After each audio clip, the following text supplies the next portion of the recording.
এখানে তো প্রচুর লোড আছে। জিএম হসপিটালে তো একদম আগরতলার কেন্দ্রে অবস্থিত, বহু পুরনো হসপিটাল।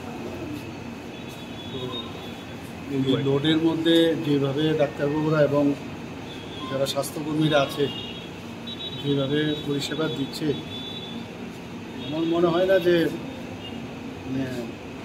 বিষয়টা খারাপ দিচ্ছে। তবু কিছু কিছু জায়গায় আমি দেখলাম, বিশেষ করে যেখানে পরিষ্কার পরিচ্ছন্নতার বিষয় আছে, লোড বেশি থাকলে পরিষ্কার পরিচ্ছন্নতা একটু সমস্যা হয়। যারা পেশেন্ট পার্টির সাথেও আসে তাদেরও পরিষ্কার পরিচ্ছন্নতার উপরে অনেকেই সচেতনতা থাকে, কিন্তু আমাদের সেইগুলো দেখতে হবে যাতে কর্পোরেট সেক্টর থেকে কিন্তু আমাদের অনেক কিছু শেখার আছে। অথচ কর্পোরেট সেক্টরে যত পয়সা খরচ না করে এর 10 গুণ খরচ কিন্তু আমাদের সরকারি হাসপাতালগুলোতে খরচ হয়।